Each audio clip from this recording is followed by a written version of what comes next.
격동의 2025년 마지막 최고위원회를 전북에서 합니다. 전북은 제 어머니의 고향이고 또 제 마음속의 고향이기도 합니다. 제가 지금은 충남 금산 출신인데요. 저희가 10남매 중에 제가 10번째 막내인데 9번째 제 위에 형까지는 다 전북 출생입니다. 1963년도에 금산이 충남으로 갔기 때문에 저만 충남 태생이고 저희 형님 누나들은 다 전북 완주 출생입니다. 그만큼 저와 전라도 전북은 뗄 수 없는 운명적인 그런 관계가 아닐 수가 없습니다. 저 또한 우리 김관영 지사께서 전북 명예도민으로 저를 좀 위촉해 주셔서 저도 전북 명예도민이기도 합니다.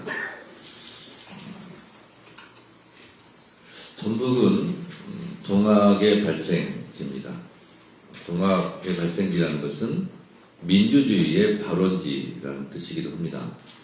1894년 동학농민의 정신, 인내천 백성이 나라의 주인이다. 왕이 아니다. 라는 것은 대한민국 민주주의의 시작이었고, 그래서 이 전북이 대한민국 민주주의의 발원지라고 저는 생각합니다.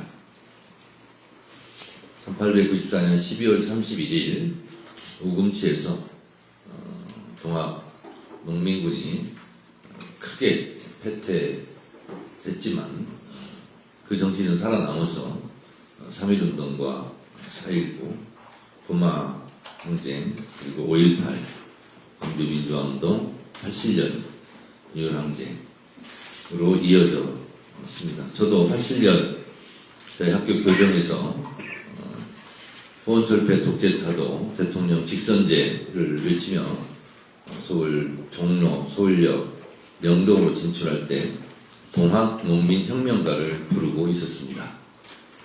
저도 동학의 피가 흐르는 동학의 후예였던 거지요.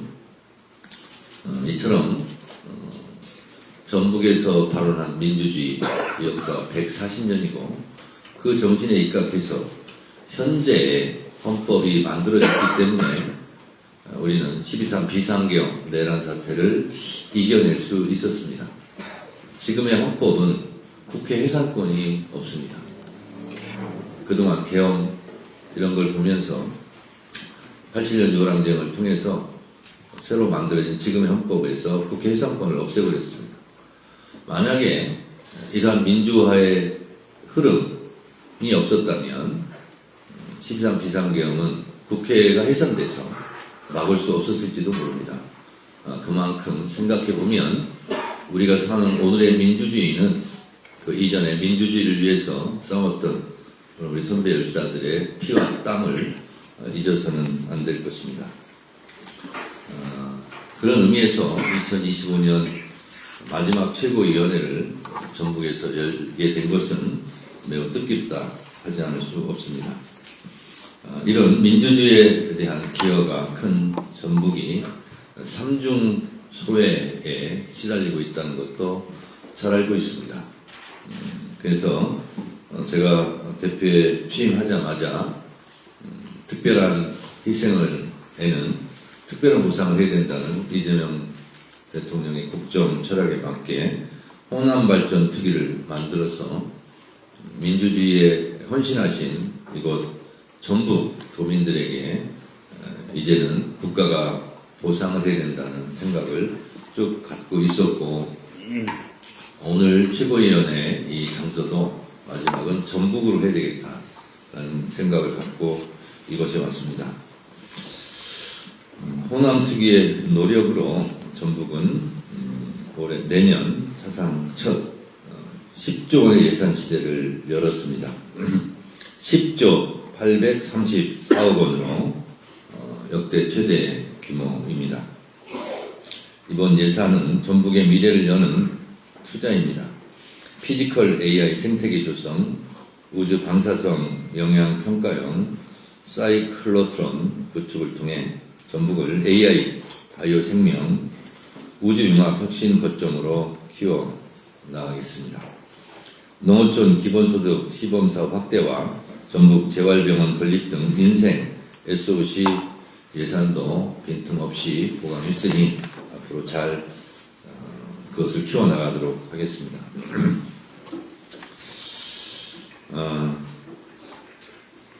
정부 국정과제이자 전북 수건 사업인 아리백 상업단지 구축 역시 차질 없이 챙기도록 하겠습니다.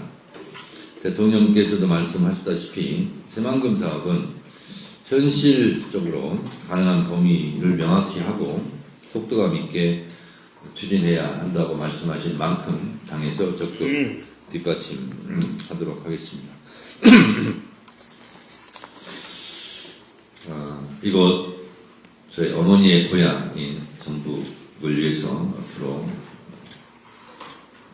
우리 전북 의원님들과 함께 뜻을 모아서 전북이 정말 눈부실 만큼 괄목상대하게 변화 발전을 했다는 것을 피부로 느낄 수 있도록 여러분 최선을 다하겠습니다.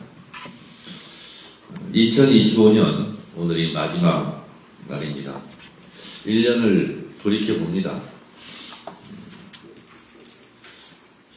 1년 전 오늘 우리는 어디에 있었죠?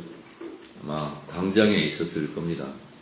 12월 14일 윤석열이 국회에서 탄핵되고, 그리고 저는 그 탄핵소추문 원본을 들고 헌법재판소로 가서 민원실에 접수했습니다. 그러면서 윤석열에 대한 헌법재판소 심판이 시작되었고, 그리고 수많은 시민들은 거리로 쏟아져 나와서 윤석열 파면을 외쳤습니다. 그런데 파면 선고 날짜가 잡히지 않아서 불면과 내란성 스트레스로 잠 못 이룬 밤이 계속되었고, 일주일 연기되면서 속은 타들어갔습니다. 그리고 4월 4일 11시 22분 피청구인 대통령 윤석열을 파면한다 라는 파면 선고가 있고 우리 국민들은 환호했습니다. 그런데 조희대 사법부에서 갑작스럽게 이재명 후보에 대한 선거법 파기환송에 대해서 사법 쿠데타가 시도되었고, 파기환송되어서 다시 우리는 사법 쿠데타를 막아내려 또다시 당장으로 쏟아져 나올 수밖에 없었습니다.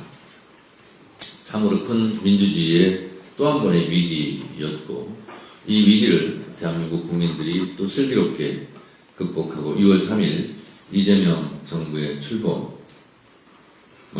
국민과 함께 이뤄냈습니다. 이재명 정부가 출범하자마자 종합주가지수는 2,700에서 지금 4,000대로 올랐습니다. 국민들은 일상으로의 회복, 그리고 국가 정상화를 꿈꾸면서 대통령은 외교 분야에서 또 경제 분야에서 정치 분야에서 빠른 속도로 국가를 정상화시키고 회복시키고 있습니다. 그러나 내란과의 전쟁은 아직 끝나지 않았습니다. 아직도 내란 주요 사범들에 대해서 처벌이 이루어지지 않고, 그리고 특검에서 제시한 구속영장은 줄줄이 기각되고 있습니다. 이러한 현실을 보면서 우리는 다시 미진한 부분을 모아서 2차 종합 추가 특검을 해야 된다라고 생각해서 특검법을 발의했습니다. 또한 통일교 신천지와 관련된 정교분리 원칙을 어기고 있는 반헌법적인 이런 사태에 대해서 우리 통일교 신천지 특검도 해야 되겠다라는 생각을 국민들과 함께 하게 되었습니다. 그래서 며칠 전 제가 기자회견 때 2026년 제1호 새해 첫 법안은 2차 종합특검 그리고 통일교 신천지 특검이라고 제가 말씀드린 바 있습니다. 이러한 정치적인 내란 청산 작업과 동시에 우리는 국민들의 삶을 보살피는 민생 경제에도 두루두루 신경을 쓰고 최선을 다하겠습니다. 역대 최초로 수출 7천억 달러를 돌파하면서 세계 6번째 수출대국으로 올라섰습니다. 윤석열 정권을 극복하고 이재명 새 정부가 들어서면서 이런 놀라운 일들이 벌어지고 있습니다. 에이펙 정상회의 그리고 미국 트럼프 대통령과의 정상회담을 통한 관세 협상 그리고 핵 추진 잠수함의 성과 그리고 시진핑 국가주석과의 회담 등 대통령은 외교적 성과는 정말로 눈부시게 빛나고 있습니다. 더불어민주당은 내란 청산, 민생 개혁, 그리고 국가 정상화, 그리고 국가 브랜드 가치를 높이는 이런 일들에 한치 흔들림 없이 지금까지 당정되었는데 당정청이네요 이제. 네, 모든 것이 정상화가 되었습니다. 청와대로 이사도 가고 청와대에서 직무도 시작했습니다. 당정청이 지금까지 그래왔듯이 원팀 원보이스로 똘똘 뭉쳐서 국정을 든든하게 뒷받침하고 그리고 내년에 있을 지방선거를 반드시 승리로 이끌도록 하겠습니다. 어제 국무회의에서 내란선당 재판부 설치법과 허위 조작 정보 근절을 위한 정보통신망법 개정안이 의결되었습니다. 우리 민주당은 국민의 명령인 3대 개혁을 흔들림 없이 중단 없이 완수해 나가겠습니다. 다시 한번 말씀드립니다. 2차 종합특검과 통일교 신천지 특검을 설 연휴 전에 반드시 마무리 짓도록 하겠습니다. 내년 6월 지방선거에서는 억울한 포도풀을 없애고 당원들이 참여하는 완전한 경선으로 가장 공정한 경선으로 가장 경쟁력 있는 후보를 공천하도록 하겠습니다. 시도당에서도 협조해 주시기 바랍니다. 전북에 왔습니다. 전북 도민 여러분, 올 한 해 정말 고생 많으셨습니다. 새해 복 많이 받으십시오. 감사합니다.